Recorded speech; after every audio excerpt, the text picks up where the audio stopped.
We're in the midst of a big transformation on the planet out of transactional into relational. And that's going to mean that everything is transformational. And as part of that process, we're really looking to find humanity in the middle of what's become fairly unhuman. Join us today with our guest, Heather Hansen O'Neill, who is a behavioral expert and the author of Find Your Fire, Teams on Fire. We're going to talk about finding humanity in your life and in business. Join us to find out more. Soul Nectar Show, the Soul Nectar Show. You're invited, delighted to discover who you are. Anything is possible if you believe. So join us on this beautiful journey. Soul Nectar Show. Soul Nectar Show. Well, hello and welcome to another episode of Soul Nectar Show, that show where we talk about all things essence, where we gather around the campfire and we share our stories of connection to that which is greater than us, to the big mystery beyond the veil, to those synchronistic moments that lead us inexorably towards our highest version of ourselves with our intention to do so. I am your host, Carrie Hummingbird, and I love coming on this podcast week after week and having these discussions that in my heart of hearts, I deeply desire influence every listener into a greater appreciation of life and to really tap into their own hearts, your own heart, and your own humanity. And this experience that we're having on Earth, which actually, although albeit quite uncomfortable from time to time at this time of the Great Awakening, is the Great Awakening and is this opportunity for us to become even more conscious, even more refined in our awareness, even more tuned in, tapped in, even more connected to the planet and to the animals and the plants and all of life on Earth, and also to ourselves. And what does actually light us up? What does really make us smile and sing? What gives us enrichment and a feeling of satisfaction with our lives? These are things that we're really learning right now at a deeper, deeper level. And today we're going to have a conversation about this topic, about finding humanity, finding your humanity, finding examples of good humanity out there, finding reasons to be excited about humanity. These are things because if our brain, if we're just, I was telling our guests before this show started, I was like, sometimes my mind, if I'm just going based on that, is showing me what could be improved. Like I have a constant running tally of like, that could be improved. That over there could definitely be improved. Oh, this over here could be improved. And I'm just looking at what could be improved, which means I'm looking at the side of the equation that says things aren't really good enough. Like I see so much more of the potential than what we're doing. And that can be a frustrating place to land. So we need to kind of like balance the scales and not to say ignore that stuff, but then like equally balance it with what is working, what is cool, what is amazing, what are people doing that's really outstanding, and what are people putting into practice already that's working. We're going to hear about some of that today. So I'm really excited to invite Heather Hansen O'Neill to the show. Welcome, Heather. Carrie, thank you so much. I always love our conversations, and I'm thrilled to be with you and your audience today. Oh, I'm so excited to have you here.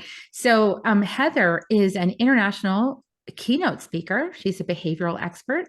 She's the author of Find Your Fire, Teams on Fire, and the co-author of the new Amazon bestseller, Where is the Office? Moving Today's Leaders from What Is to What Can Be. And she's also a two-time TEDx speaker, which is so cool. I haven't done that yet. I really want to do it.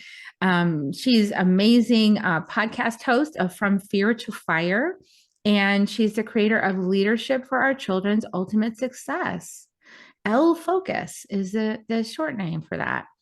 So as you're going to see, Heather's mission is to open leaders' minds and hearts to know possibility within them and to know that leading with purpose has real business results, not just like because you're a good human, but like it actually has an impact on your bottom line. So listen up, anybody that works at a business that maybe has some influence over the way that business works. If you like the way this podcast goes, share it out with some people that could actually impact the way your business is working, because we might get some really inspiring things going on. You might want to bring Heather in. in to talk to your executive team. So Heather, tell us a little bit about like finding humanity. Like what prompted you to because by the way, Heather's already been on the show before. So I'll put the link to the other episode. You can go find out about all her history over there. But let's just pick up where we are right now. What prompted you to create that finding humanity perspective? Well, as it often happens in life, that in order to get to that transformation, in order to get to that really amazing thing, you usually have to dive really deep and go through some messy stuff. And, we've talked about this before, that's the way that life is sometimes, right? And so the beginning of this story is a little bit challenging. So that is an understatement. So what happened was my mother had gotten quite ill as far as her dementia had gotten a lot worse during COVID. And so she was not wanting to come north where I lived. So my sons were graduating from high school, and I have a wonderful business that allows me to do it from any location. So I decided it was time to go south and be closer to her and try to give her a better quality of life. And we had a wonderful time for a few weeks.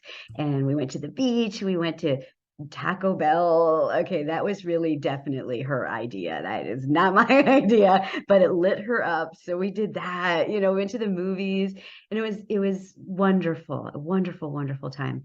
And then we found out that I had this expectation in my head, dementia, those types of things, and Alzheimer's and things, that takes a long time. So I had to wrap my head around that this was going to be a long journey. And 4 weeks into the move, we found out that she actually had an aggressive form of cancer. And so I spent a lot of time saying, why, how could this happen? And I was devastated, and I had moved to the beach. So I was walking along the beach and trying to make sense of it, with it kind of tumbling around in my brain. And I wasn't even paying attention to what was around me. And then I kind of looked over to the right, and I saw kids running and playing and joyful, and a woman and a man just so in love. And then I looked over to the left, and I saw a young runner like picking up garbage off of the beach. And I watched the sun just pull out of the ocean and beautifully light up the sky. And I felt better. And I realized that all around me, there were good things happening, and that maybe that's where I can find some meaning in this. Maybe that's where, instead of railing, why me or why us, to just go seek humanity. And so I just made a conscious decision to do that. And so every day I would walk on the beach at sunrise, and I would seek humanity on the beach, but then throughout the day, in my interactions in business and my interactions with my friends, and just witnessing strangers. And the interesting thing, as you, I'm sure, know, Carrie, is that when you seek, you find, right? And so I found example after example, story after story of people doing amazing things. And so I started to share this out into the world. This is what I do. I post things. I posted my sunrise pictures in a humanity moment every morning. And the response that I got from people blew me away. It made me feel better to seek humanity, but it also apparently was what people were craving. Not just additional likes or comments, but personal messages in my inbox saying, thank you so much. You are lifting my spirits. You're helping me move forward. I shared this out with my employees. The morale in the organization is so much better. We tried your random act of kindness. And like story after story, Carrie, I couldn't believe it. It would give me chills. Like every morning I would go and I would check, and I'd be like, oh my gosh, there's somebody else. And so I started to ask, I wonder how this relates in business, because that's really what I do. I work with businesses. And so I thought, I wonder if there's a correlation there. And so me and a team of other people went out to research if there was, and we found there really is.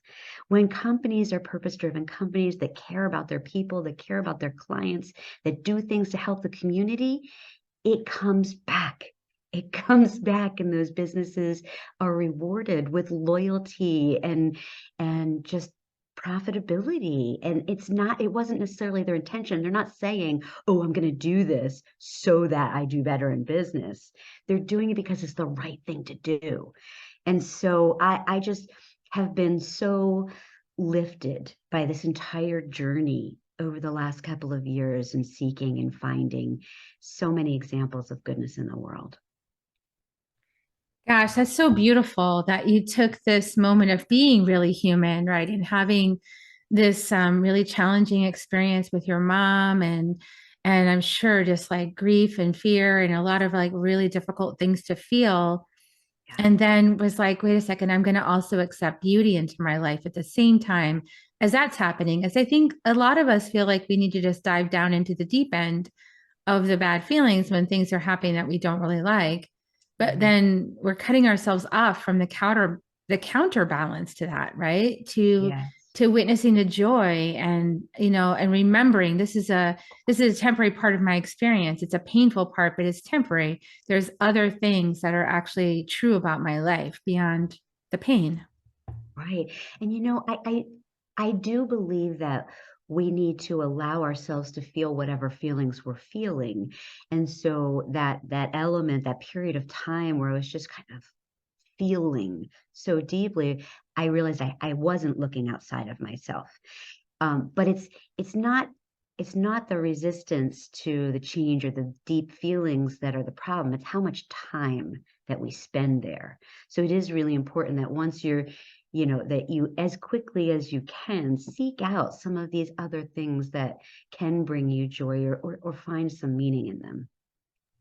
Yeah, and kind of remind yourself of the totality of life. Like life has many, many cycles and phases and experiences, and some of Mhm. them we like and some of them we don't like. Some of them we prefer, some of them we don't prefer, but they Mhm. all have gold for us. I think that, even death is got a lot of gold inside of it. I realized with my dad's passing, and Mhm. it's the kind of gold that you don't really want that gold, but since it's already Yes. happening anyway, and you got to bring yourself to this place of like there's beauty inside here, and to try to find that beauty. And for me, I found it in the recognition of how my dad left big footsteps for us to all follow in. So that was our chance to up level, our chance to be love in the family.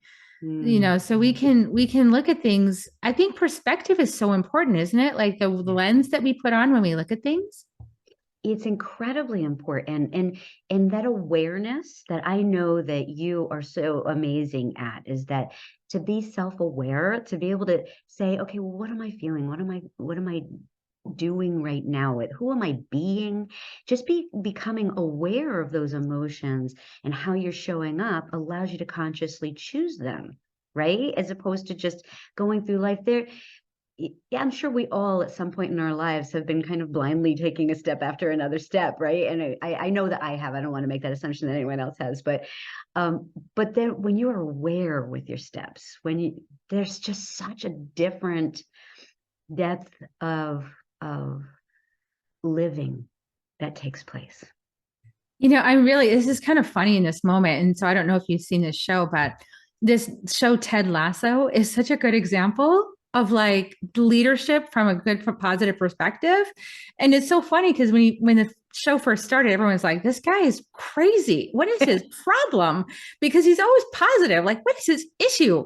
And I would say that during the course of the show, you see that he does cultivate the ability to be very challenging things within himself, right? He does cultivate that capacity, but he doesn't make it about himself as a leader. He goes, what does the team need? What do my people need? I'm the leader. Mhm. What do they need from me? And at the very end, it's so interesting because he's like, story's not even about me. Like, it's about this team, right? So tell us, because I look like you've seen it. So what would you like? No, I actually, the funny thing is on my list, because you are now officially the 10th person to tell me that when I speak, it reminds them of the show Ted Lasso. So no, I must go out, but I have to start at the beginning and watch the whole I'm not thing. going to tell you what happens. Don't Yeah. tell me what happens. Don't tell me what happens.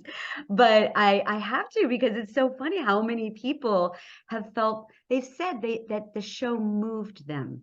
And that's why I wanted to watch it, because I'm all about moving people, helping people to feel something, and I know whenever you speak, you help people feel, and so I definitely will be watching that show. And now everybody else will too. So, what I like about it is it brings in a lot of examples of forgiveness, like tons and tons of examples of forgiveness, of listening, of seeing things through different eyes, of empowering, like, coaches meeting and say, how can we empower these players, and as a parent, I really appreciate that because, I'm always like meeting with a team, like, how can we empower our kids? Our kids are going through difficult times. How can we empower them? And I really like that kind of leadership demonstration, because that's, we have all different kinds of people. So we have all different kinds of leaders, right? And some leaders see things the way we've been trained to see things in Western, which is to categorize, label, and box, and then see the worst case scenario. Like, ask the question, what's the worst case scenario? Right. And right. that's like, we're just putting our attention on show me the worst thing that could possibly happen, instead of why don't we say what more is possible? How can it get any better than this? How is this the greatest thing that ever happened for our company? How is this going to make us break down to break through? I mean, these are things that I feel like are demonstrated in that show. And I think that you also would resonate with. Yes. I mean, so the subtitle of my newest book, Where's the Office, is called Moving Today's Leaders from What Is to What Can Be. So that's exactly the process that we need to go through, because you're right. There is a lot of focus on the negative, what's going wrong. But if once you accept the reality of what is, which includes what you control and what you don't control, right? Accepting the reality of what is frees your mind to be able to envision what's possible. And there's always a gap. There's literally always a gap between what is and what's possible. But when we have that vision that we're striving toward, and we are open, we accept what is, and we're open to the wisdom around us and within us, then we can fill the gap, right? But if we're closed, if our perception, our viewpoint is always on the problem and not the solution, you're never going to fill the gap. Yeah. And it's also like, I think another little piece of this is the recognition that when if you're going to take a journey anywhere, you start with knowing where you are. So that assessment of this is where we are right now, that realistic assessment, that's important.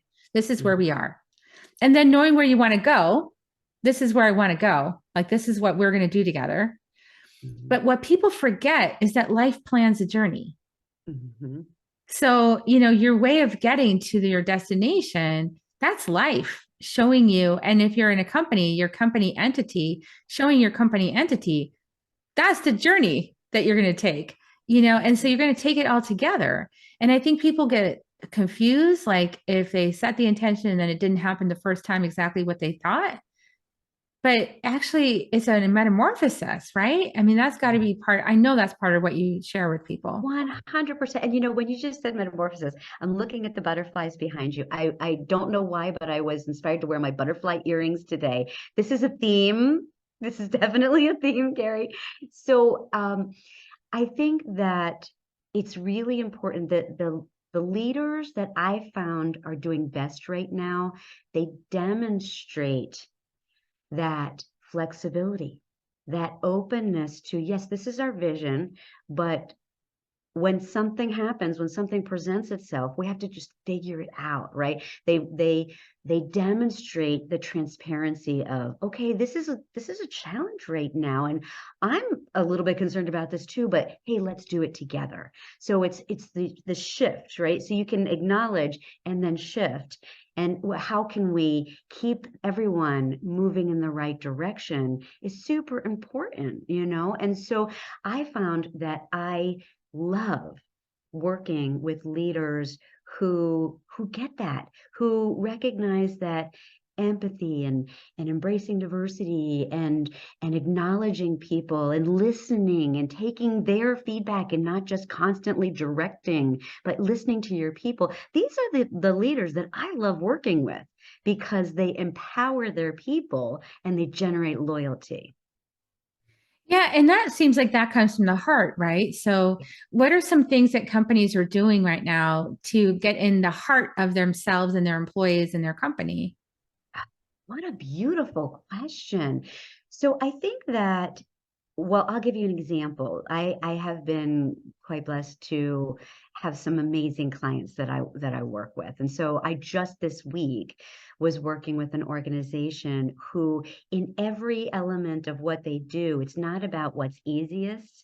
It's about what's the right thing, right? And so that's a shift in. So we were at an event and they were thinking about what does this community need in addition to what do our people need. And so there's community give back, that's part of it. There's real personalization. I think that that's a key right now, is that you understand a lot of times leaders are like, oh, I don't have time to do this individual personalized attention with my people. And, you know, you don't have time not to right now, to be able to acknowledge people for the wholeness of their being, and not just you're an employee, you're here to do this job, but you're a whole being, and your well-being is important to me as your leader. And these are the people that I am so grateful to be working with now, because they've shifted and they understand that the time you take to listen, to ask the right questions, to do the right things, and to enjoy the process, to have fun along the way. These are the people that are successful right now. They're communicating well. They're empowering their people. Yeah, what I'm hearing the whole time you're saying that is it's like a movement that we've been doing individually, but it's like a movement out of transactional living into transformational living. 100%. Yes, exactly. Exactly. Because you know what, people, I mentioned in the beginning, what I found out in my journey with finding humanity is that people crave this now. You know, there's a pendulum swing, and we've spent too much time in this sense of loneliness, isolation, fear, and people crave connection.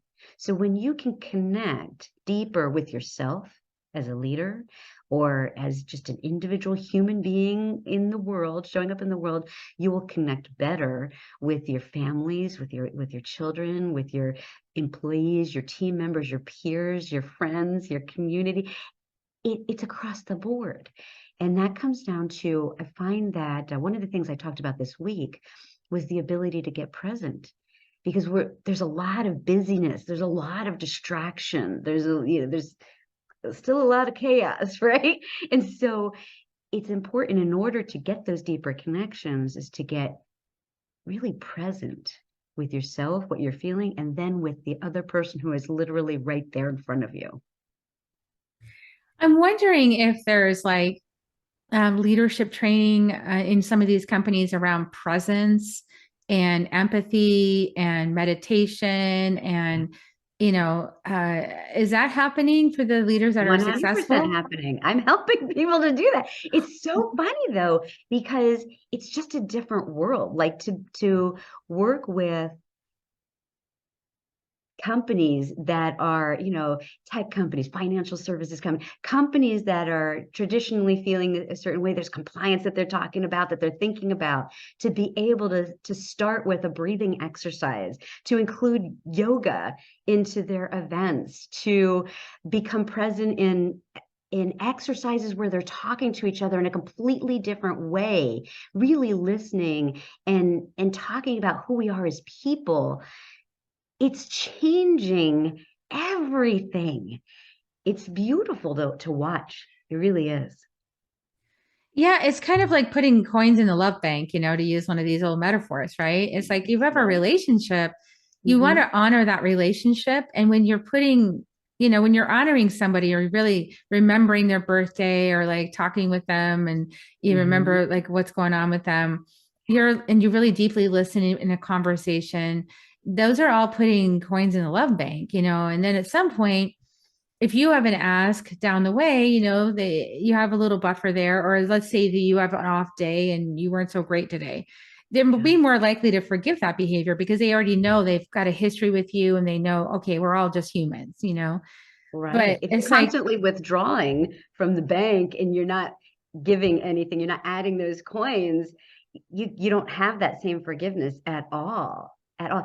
So I was talking with someone this week as well about the transformation of sales in organizations. So, it started out like 200 years ago, like very manipulative. It's not that way anymore, but it went competitive to consultative to cooperative. And now this next level is humanity focused. So when I'm going to get together with my client to discover a solution that is bigger than either one of us could have done on our own. And so it's expansive, right? And so it's just a whole other level of how you show up and what you create together. yeah. And for me, that kind of goes in hand with that personal connection with that which is bigger than us on an individual level. And then an alignment with the true self, your true design, and all these wonderful tools we have now for understanding ourselves, right? Like, I love to use the gene keys, and human design Mhm. is fantastic. Like all these beautiful ways that we have astrology reports. I mean, we have so many ways to understand ourselves and our unique gifts that are based in something bigger than our minds or Yeah. our training up until now. And it has to do with who we are fundamentally as people. And when we get insights into that, it's almost like it makes it so much easier to get along with other people, So It completely does. And it solves, it doesn't necessarily solve, but it really helps. Another issue that we've been seeing very prevalent in businesses now is just this extreme burnout, that people aren't happy. They're running themselves into the ground. They're like flying off the handle to their at work, and then they bring it home with them and it causes problems at home. But when you show up authentically, um, heart-centered, connected, you feel better. You like the people that you work with more. You generate positive energy. Like you feel better, and so it's so beneficial in so many different ways. now I'm going to ask you a question because I think I know the answer, but do you recommend to your clients at any point like the four agreements? Because it seems I like do. Yes. corporate culture needs this. It's funny. When I'm doing coach, so there's two different elements of what I do, right? So the keynotes is a little bit bigger from it's one to many, but then I also do a lot of the coaching, the reinforcement, the executive level coaching, and those are the conversations where I get into things like that, and it's a lot of fun because people are like, okay, and then they come back after reading it, and they're like, oh, I get it now. Now I understand why not to take anything personally. Oh, yeah. And my husband and I were in our Soul Nectar tribe where this month we're looking at be impeccable with your word all month long. Oh, And this is the first time I said, let's just spend the whole month on it. There is so much that comes up when you start looking at it deeper. mhm. And, like just to take gossip in the company environment. Oh, let's just take, like let's say you have a difficult employee, like the employee is actually not difficult. It's just that you don't know how to deal with that person, right? I have this happen sometimes when I have clients or students that I want to help. And I'm like, I'm having a hard time meeting their needs in the moment, right? Because I have some block in myself. But Mhm. that's like a really responsible way of looking at it. It's like, that's my block. Like that's my thing. And I think in the real world, or the one that's hopefully becoming more like this one, is that people still kind of blame the other person, right? It's like a lot of projections onto others. And Mhm. is this what you're helping them to do with the four agreements, is to own their own stuff? Yes. I mean, taking responsibility is such a huge part of it. And it's what I was alluding to when I said accepting the reality of what is, and that includes knowing what you control and what you don't control. Because a lot of peak performers think that they have control over things that are completely and utterly outside of their control, and that's where stress comes from. But what you do own is what you think about it, how you feel about it, and what you're talking about is what you do with it, right? And how can you own your part in those three things transforms your relationship with everything. Yeah, I want to modify my previous statement. We're actually moving from transactional to relational, right? I mean, that's Yes. really the movement is to Which leads to transformational. transformational Yeah, though. it What's does. It actually requires accurate. transformation. Yes. But the thing I often wish that people would realize as an empath, as a sensitive, is like how impactful our word is in terms of creating the vibration in the space. When we're talking negative about somebody, it creates such a stink cloud, Yeah. and that person feels it, and then that triggers all of their defenses, and then they act more the way that's causing the original defensiveness, and so it just volleys They do. back And and the thing, forth. yeah, but the thing is that most people don't even really realize is that yes, it's impacting that other person negatively, but ultimately you're harming yourself too, because that energy it creates illness. Yeah, and also when we don't have really good grasp of our emotions, right? Like our feelings, but then we wrap our story around the feelings, or that's the gossip thing. We're so well trained to do that, like Yeah. around the coffee cooler and things like that. And it creates a lot of, I don't work in a corporate environment anymore, but my husband does. So I prefer to be in my own space where I can sage everything and have control over the Right, space. right. But you know what I love that you're doing, Carrie, is that you said, let's do this for the whole month. Because what you're doing now is you're not just bringing awareness, you're making change in habits and patterns. Because when you can bring awareness for a period of time, you start to recognize and are able to create a new pattern. And that's super important. I love that you're doing that. Yeah, it's really fun actually. When we go into the four agreements, like little book clubs and things like that, I think that, anybody can start a book club on the four agreements. I mean, you can do it with your family. Anybody can just pick it up and start doing it, right? I mean, Right. seems like, so what are some other good tools? So you've got like the four agreements, you're doing some empathy coaching and teaching about psychology. What else are you Absolutely. teaching There's a whole people that's psychological really part of it. helpful? Well, one of the things from Where's the Office is this tool called Mind Space. And it's a great way to assess. You can use it personally for a challenge that you're going through, a change that you want to make, anything like that. But you can also use it with teams. Where are we with these 5 areas? And so you know exactly where you need to focus. So Mind Space is an acronym for shared vision. That's the S, obviously. Um, P is person, the people that you're with, and understanding how personality plays into it. So I do use assessments that are related to behavior analysis and things like that. A, A is assessing the situation as far as the things like the technology, and do we have access to the tools that we need to be successful, and C is the connections that we have. Do we have access to the people that we need to be successful? And then E is the energy. What is the Mhm. energy that we're bringing to this? Is it beneficial? So that tool helps you if you're thinking like red, yellow, green, and you're assessing where you are in the situation or with your team. If you have a red because you just have terrible access to the things that you need, that's where we have to start right now to move forward. So that's another tool that we use, but there's so many. I love that you do too, that you don't just do one thing, that you're open to, you're across the table from somebody and you're finding out, okay, what do you need? Where are you? And what is the thing that you need to fill your gap? Because it's going to be different than the person that I talked to in an hour or the person that I talked to yesterday.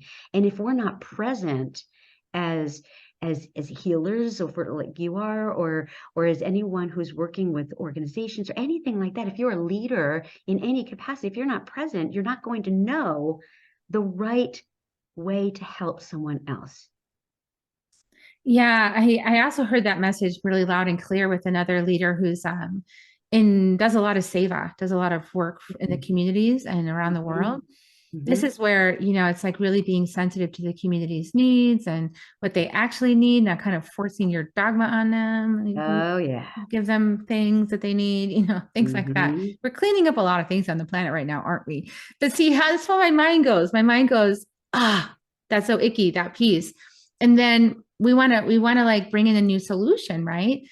So when you're working with a company where there's just been like say a lot of stinky energy, there's just, people aren't motivated, they're not really feeling heard or seen, they're not feeling wanted, they're feeling misunderstood, they don't really want to open up because they're afraid of gossip. Where do you start? I mean, where do you even start, Heather? You know what? That's a really good question. And it does depend on the situation, on the scenario, because I find that oftentimes this is a cultural issue. And so that requires some time, and it requires working with leaders that are willing to change themselves and to be able to communicate a new culture and to bring everyone in, help people to not just buy into their idea of it, but to get to actually listen to what they need as well. And so it usually does stem from the leaders that helps. There's usually a cultural issue, but I will say that oddly, in the last 6 months, there has been a tremendous amount of a lot of people in my awareness, clients of mine that have put up with toxic behavior because it's a little harder to find people right now, and so maybe the person who is doing this toxic behavior does a lot within the organization, so they've made themselves indispensable. And I have just seen lately, more than I have in the 25 years that I've been in business, recently, that this has been a real challenge for organizations, and that they're recognizing that that can't stay, that when you allow for that type of behavior, the undermining, the negativity, that infects everyone else in the organization. And if you don't take care of that and nip that in the bud right away, and sometimes that requires extricating someone from the organization, then when they do take care of it, and they immediately feel the energy shift, the morale lift, everything is different. And they always say, I wish that I had done that sooner. We get reticent because we're in fear, and we can't stay there. Oh my God, that's so interesting. I want to add one more piece in because as I'm curious if it's related to the environment as well. I've noticed with being in like the mental health space as my focus, in the last Yeah. 30 years or some really long period of time. A couple of years, 30. Like my whole lifetime so far. I've been really interested in the family system model. And the interesting thing to me was that lately I read this book by Louis Madrona, and he talked about the weak link. So the one who acts the worst is usually the weak link in the Yes. family system. Mhm. And that person usually ends up with some mental illness, And so he found that when he gets everybody together and they all speak out loud their perspective on like what's wrong with so and so, and the person's willing to do it, right? So that's number one. Yeah. They're willing to hear what everybody's saying because they want to get better. Yeah. It was like when all this stuff gets aired, everything improves. It's almost like secrets are the problem, or like stories behind backs are the problem, or like this feeling sense that you're not accepted. I wonder how much that plays into organizations where they're really having that negative vibe. I'm wondering if that's I part of the think you're issue. onto something, and it ties back to being impeccable with your word, as well as that it's how we say it, but that we hide behind things, or the conversation is subverted in another direction, or you're telling the person that's not really the person that you need to be telling. Ask that. Right there. This is a scenario. But I find that I think you're spot on, because it's the organizations that communicate well, both directions, all directions, that are doing much better. It's the ones that are like, well, I have to present a certain thing, and so I don't have all of the information, so I'm not going to tell anybody anything. These are the organizations that right now are struggling because people want to have openness. They want to be heard and they want to hear the real story, not the one that you're going to make up because you want to look good. You know? Yeah, see, because we learned during COVID, we're like, you cannot trust what people are saying. And so we want transparency, don't we? I Yeah. think like we really Mhm. want a lot of transparency. Mhm. Because Yeah. it builds trust. And that's really what we want. Like town halls where you can like ask any question and it's going to get answered. And you're not going to send like a little pat answer, but you're going to get like the answer. And Like, even if the right. answer is, I don't know, that, and I'll find out for you, that's a heck of a lot better than making up something that everybody knows isn't true. It's BS. Yeah, exactly. Yeah. And oh gosh. And I just feel like the more we can just come together, right, as a like an ownership, right? Because it's also ownership. Like you were talking about how like the leaders that recognize the importance of everybody having a stake in it, like feeling Yeah. part of it, not just like top down told. Mm-hmm. Mm-hmm. Yeah. And it, because that we were talking about the same thing, it's the as taking responsibility for yourself, it's all tied together, right? So the positive elements of I'm going to take responsibility and own the things that I've done, the way that I feel, and that actually helps you tie in to the organization as an entity and you're working together. And if everybody's doing that, I mean, literally, you're unstoppable. Yeah, because I imagine like this is just me with my woo woo, but like if you had like a corporate vision, let's say everybody just, what if they just had a corporate meditation for like a half an hour and everybody envisioned like what would be the perfect outcome for this product or solution and how would it change people's lives and what would come of that and all of this. And then everybody was seeing their vision, right? Well, that's captured now by the corporate entity, right? That then if you tapped into, you could actually meditate with it and ask, okay, what's my role today to create that? You could actually be checking in with it. Isn't that fabulous? Yeah. It's fabulous. And you know, the way that you begin what to get yourself present and to become present with me. I love that. And that's exactly what you're talking about. If people could do that, and I know that that's not necessarily recorded, it's just a moment for us to focus and become present for each other to serve, right? Then I think if more companies and more leaders encourage that within an organization, I think it would be very powerful. Yeah, extremely powerful. Rather than figuring it out, you just tap into the vision Yeah. that's already been created and ask what next. It's a Yeah. listening rather than a telling, it works out a little bit Yes, better. I love that. Love, love, love it. Gosh, I love talking with you. Is there anything else? Any other little juicy tidbits? Like just imagine that some corporate leader finally gets a hold of this and goes, oh my God, this is revolutionary. I want to hire Heather. What would you say to that person? Like what's the next step? What's the Well, you know, I think it's important to have a conversation. When we talk about communication, is I'm not ever going to try to sell somebody on this. We both need to have a conversation to say, is this the right fit for you and your organization? I mentioned that I've been in business for 25 years. When I started, I'm going to be completely transparent with you right now. If you had a pulse, I would take you on as a client, you know, because that's what I did in the beginning. But I've come to learn that not every situation is the right situation. But when you are conscious about that and you show up wanting to do your best to serve, then amazing things will happen, right? But if you just try to take on somebody where it's just not the right fit, that doesn't make sense. So a conversation is definitely the best thing. You know what? Can I put something out there for your listeners? yes, please. Okay, so I've been doing this gratitude exercise in a keynote that has been so much fun. So I want to share it with everybody here. Yeah. So, you know, this idea of gratitude is like love.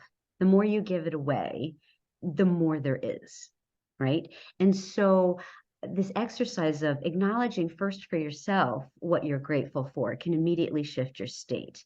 But then if you turn it outward and you start to seek out, like we're seeking humanity, right? Seeking things to be grateful for in the people around you, and then telling them, it's incredibly powerful. So during the keynote, I will ask them to think of someone, you know, a team member that's done something great, a client that you just adore working with, a friend who's always there to support support you, a mentor that showed you something that was transformational in your business or in your life or whatever it might be. Think of someone. And then right now during the keynote, text them and say, I'm thinking of you. I'm thankful for, and fill it in. So by the end, I say, okay, so has anyone received a text back? And that conversation of the way that people respond energetically with their words, and they're lifting back again, it's beautiful to see. So I want to put it out there for your listeners to do that, to just send someone a text to say how much you appreciate them for something that you just like about them, or something they did for you, or just something you observed. Yeah. And it's from the heart. It's just a gift. So Yeah. without expectation of anything in return, it's just like a acknowledgement, just kind of like a little message in a bottle out on the sea, I love it. It's a beautiful thing. It's a beautiful thing. That sounds great. I love that. Gratitude, I will be transparent with you, Heather. Gratitude was my first stop when I had my first business coach. Mm-hmm. She would just be like, Carrie, your main block is gratitude. Like you need to, she was giving me all kinds of gratitude practices because I was just not grateful. I was like, like this, had expectations. I wanted things to be a certain way. I was super demanding of myself and others. I was like frustrated if it didn't go fast enough because I'm a manifester. I was like, it's not moving fast enough. It's stuck. It's stuck. It's stuck. I'm bothered. Let's fix it. And I was in fix mode, like just but fix and shove, Mm-hmm. And I found out that doesn't work very well once you move into this part of reality where people are moving into with us, into the heart open, into the transparency, into the new way, the relational way. It doesn't work that way. You've got to be gratitude can solve grateful. so many. Yeah, I mean, it could solve so many more problems than us trying to force something. Literally, it can go way faster. Then you have the whole power of the universe at your back. Exactly. And we've talked about manifesting and all of that. It's about the intention too. And you mentioned this, the intention in expressing gratitude, the intention in, taking responsibility, the intention of whatever you're doing, finding humanity, doing good things for your people, or whatever it might be. If the intention is just because it's the right thing to do, or it's a good thing to do, then it comes back. If the intention is that, I want to get something back, it's different. It doesn't work as well. It doesn't. It's not as good. If you're in the training wheels program on it, they'll give you a little something, but mostly the more experience you get with it, it doesn't work anymore. You have to actually expand to do it the right way. Yeah, exactly. Oh my gosh. Beautiful, beautiful, beautiful. I love these insights. Thank you so much. And I know that you have a gift for the audience that is tips for finding humanity, right? Tips for seeking humanity. Exactly. It's a checklist. And so you can go at any time and go and find one that you want to do that day, or see or observe, or whatever it is. And we'll make that available for your people. And I would love to hear if anyone, wants to reach out to me on LinkedIn and say, oh, hey, I did something on your Finding Humanity checklist. I would love that. That's awesome. I would love that too. So please put it in the notes wherever you found this broadcast. Put it in the comments so we can both see it and share it with each other. Wonderful. Yeah, I would love that. Oh, awesome. Okay. Well, thank you so much for being on the show. I want to encourage everybody who's been listening to you and to this wonderful conversation to think of somebody that might benefit from this conversation and share it out, share a link and say, hey, I think you might enjoy this. There's some ideas in here. And you can even say, Carrie's a little bit woo woo, but whatever you need to say. Carrie and Heather are a little bit woo woo. A little bit woo woo, but they have a lot of really interesting things to say that might open you up. And maybe you're having a struggle with your employee, or your friend is having trouble with their leadership, and you just say, hey, here's this. And if they watch or listen, great. And you might have helped one person, or maybe a dozen people, or maybe if that person serves like a whole community, just help them. So that's like pretty great. So yeah, share it out. Is there any last thing before we give kisses? Because we're going to give kisses. Okay. Well, I love kisses, but so we want to jump to that. But no, I just want to say to everyone to just be here now. Every moment. Every moment. Whoop. Be present. You'll miss the ride otherwise. Okay, everybody. Oh, here come your kisses. I love you guys so much. Thank you for listening all the way to the very end. And here come your kisses. Oh, and I'll see you guys all next week on Soul Nectar Show. Bye for now. If you found even one gold nugget in this episode of Soul Nectar Show, will you do us a favor? Will you subscribe, like, and share this episode? Maybe even write a comment and let us know what you thought about it. We really, really want to engage with you at a much deeper level. Let's be part of community together. Have a great week, everyone. Bye for now.